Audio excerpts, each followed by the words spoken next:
Olá pessoal, Kizaru aqui, e no vídeo de hoje eu vou falar um pouco aí sobre o capítulo 1099 de One Piece.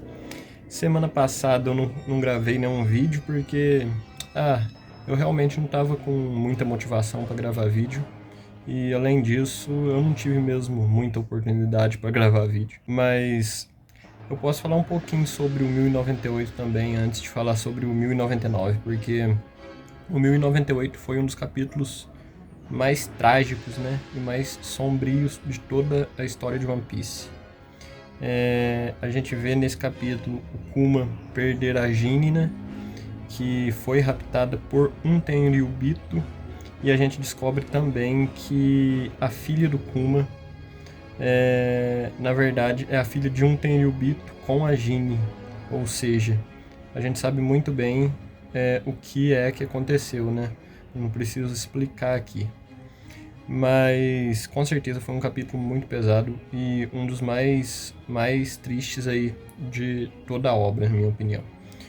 E assim, deixou a história do Kuma ainda mais trágica, né? Obviamente. E nesse capítulo agora, no 1099,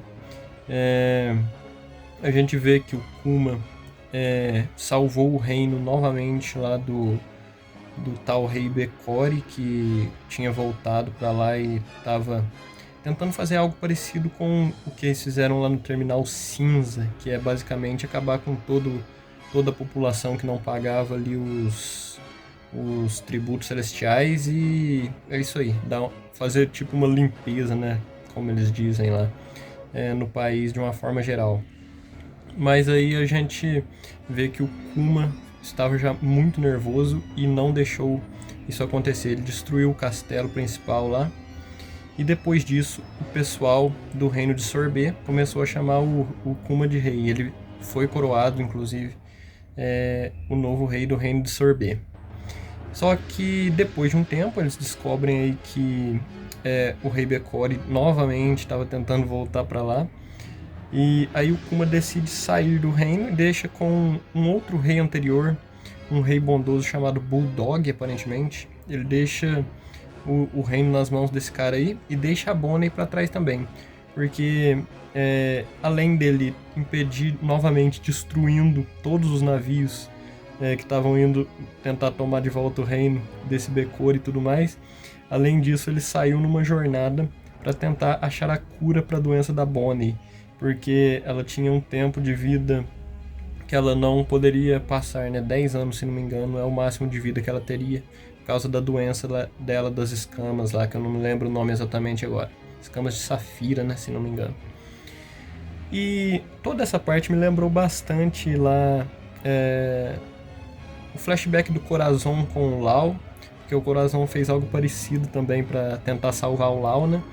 E o Corazon também, que inclusive é um dos personagens mais bondosos de toda a obra. Então foi bem legal ver essa parte do flashback aí. E a gente vê o Kuma passando por cada uma daquelas ilhas lá que no futuro ele mandaria os chapéus de palha para treinar. Então é legal ver isso, né? Ele conhecendo cada uma das ilhas. E nessas ilhas ele estava procurando informações sobre a doença da Bonnie, né? Se alguém conseguiria fazer alguma coisa para ajudar. Eventualmente ele acaba encontrando ali o pessoal do exército revolucionário de novo. E aí o Dragon avisa ele que e o Dragon conta para ele, né, sobre o Dr. Vegapunk. O Dragon já tinha aí uma conexão, né, anterior, a gente viu em algum momento aí que ele tinha uma conexão com o Dr. Vegapunk antigamente. Acho que eles provavelmente vão explorar mais isso aí, mas eles tinham sim algum tipo de conexão. E o Dragon disse que confiava muito no Dr. Vegapunk e falou pro Kuma ir procurar ele. E aí o Kuma procurou o Dr. Vegapunk, e a gente aí descobre finalmente a origem dos pacifistas. A gente descobre por que o Kuma resolveu se tornar uma cobaia, né, para esse experimento dos pacifistas aí. Foi um pedido do próprio Vegapunk, e ele disse que se o Kuma fizesse isso, se deixasse pegar um pouco do sangue dele, porque o Kuma é uma pessoa especial, né? Ele é bucaneiro e tudo mais, então o Vegapunk gostou muito da ideia de usar ele como uma base aí para os pacifistas, né? Ele tem um corpo poderoso, tudo, etc. E assim, o Vegapunk disse que esses robôs seriam usados apenas para salvar as pessoas, né, dos piratas e tudo mais. A gente sabe muito bem que não é exatamente isso, né? Inclusive, tem uma cena do Gorosei aí depois que já mostra que as coisas não vão seguir muito por esse caminho, né? O que ainda provavelmente vai ser explorado talvez no próximo capítulo, que ainda tem, eu acho que ainda tem mais da história do Kuma. Parece que não terminou nesse capítulo aí. Mas o Kuma aí aceita então, porque ele precisa salvar a Bonnie, né? O Dr. Vegapunk diz que está pesquisando coisas de células tronco e tudo mais, e isso muito provavelmente poderá salvar a Bonnie aí. E no final a gente descobre, inclusive, que o nome pacifistas desses robôs foi aí uma ideia do próprio Kuma, porque ele diz que ele é um pacifista e o Vegapunk gostou desse nome e colocou esse nome nos robôs dele lá. Então a gente descobre também nesse capítulo, além disso, que é por isso que o Kuma era conhecido como um tirano, porque ele violentamente aí acabou tomando de volta, né, o reino desse rei Bekori, e como esse Bekori é um aliado do governo mundial e tudo mais, obviamente eles fizeram parecer que o Kuma é um vilão e tudo mais, inclusive depois que o Kuma virou um pirata principalmente, né, ele ganhou sua recompensa, ficou conhecido e tudo mais. Então a gente finalmente aí consegue ver um panorama bem geral de toda a história do Kuma. E assim, eu gostei muito desse passado. Eu sempre fui, né, um fã grande do Kuma. Eu acho que ainda tem um pouco do passado dele que vai ser mostrado agora no 1100 provavelmente.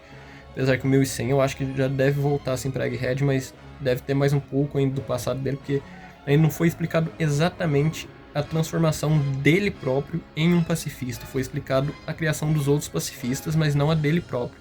Porque parece que o Vegapunk tira o sangue dele, né? Pra criar os outros. Mas dele próprio ainda não foi. Mas assim, esse flashback inteiro é maravilhoso, muito bom mesmo, muito bem feito.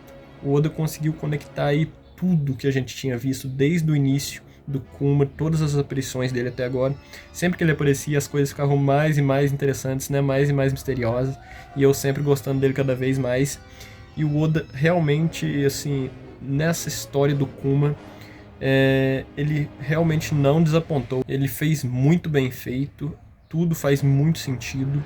E é isso, legal demais finalmente entender bem melhor aí sobre o Kuma.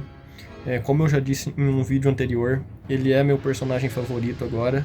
Ele já era meu número 2, muito antes de saber a história dele. Ele já era meu número 2, que é um pouco estranho porque a gente sabia pouco dele, né? Mas sempre gostei muito das vibes que ele passava. E agora, assim, ficou um absurdo de personagem, né? Maravilhoso mesmo. Finalmente vamos ter aí o capítulo 1100, o tão aguardado 1100 semana que vem. Eu estou bastante ansioso para ver o que vai acontecer nesse capítulo. Deve ter alguma bomba, deve ter alguma coisa absurda, porque o Oda não deixaria escapar uma oportunidade dessa, né? Capítulo 1100, será que teremos a aparição do Dragon? Ou será que teremos ele usando seus poderes pela primeira vez? Talvez seja a primeira vez que veremos aí o rosto do grande Musamá, porque o Oda já escondeu por muito tempo, né, o rosto dele também.